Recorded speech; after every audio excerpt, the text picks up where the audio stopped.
Assalamualaikum warahmatullahi wabarakatuh. Nama saya Hesti Wulandari. Saya akan menjawab pertanyaan tema job description. A. Pertanyaan mengenai job description motivator pada kegiatan insidentil.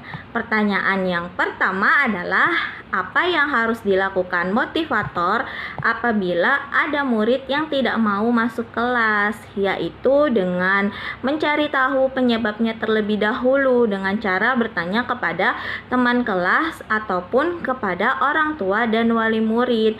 Kemudian motivator melakukan evaluasi dengan apa yang telah dilakukannya. Setelah ditemukan penyebabnya, jangan ungkit penyebab itu lagi, tetapi alihkan perhatian anak dan ajak anak untuk melakukan kegiatan yang diinginkan dan disukainya. Selanjutnya, pertanyaan yang kedua adalah apa yang harus dilakukan motivator apabila ada murid yang menangis, yaitu dengan cara mendiamkannya.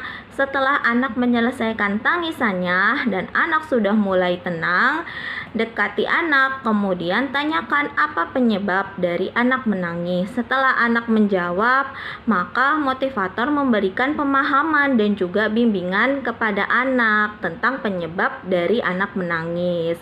Setelah anak mengerti, ajak kembali anak untuk melakukan kegiatan yang disukainya.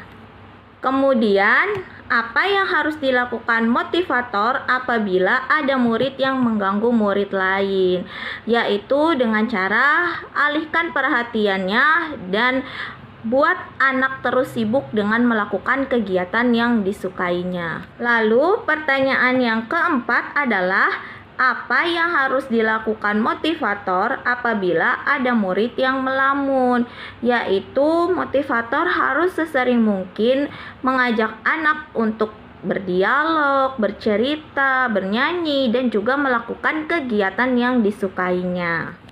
Selanjutnya, B. Pertanyaan mengenai tugas yang harus dilakukan motivator secara periodik setiap minggu, yaitu tugas yang dilakukan motivator secara periodik setiap minggu adalah melakukan evaluasi sesuai dengan level dan kemudian juga membuat laporan tentang masalah yang timbul pada anak selama proses belajar. Next, pertanyaan C. Apa saja tugas rutin yang harus dilakukan oleh motivator setiap hari? Jadi, tugas rutin yang harus dilakukan motivator setiap hari adalah memastikan bahwa ruangan kelas sudah rapih dan juga bersih. Kemudian juga pastikan bahwa semua file kegiatan sudah disiapkan sebelumnya. Dan juga pastikan bahwa motivator harus selalu ceria. Kemudian pastikan bahwa sikap motivator tidak akan marah kepada murid walaupun dalam kondisi apapun. Kemudian pastikan bahwa tidak ada pikiran ataupun ucapan bahwa murid nakal, bodoh, ataupun malas. Kemudian pastikan bahwa bila kesalahan bukan pada murid. Lalu pastikan bahwa murid merasa nyaman dan juga senang masuk ke dalam kelas. Selanjutnya, pastikan bahwa murid melakukan kegiatan yang berhubungan dengan minat baca dan juga minat belajar.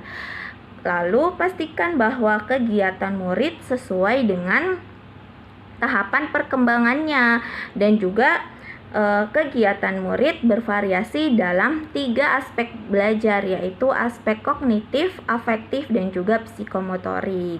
Kemudian, pastikan bahwa pemberian PMR sesuai dengan kemampuan dan juga kemauan anak.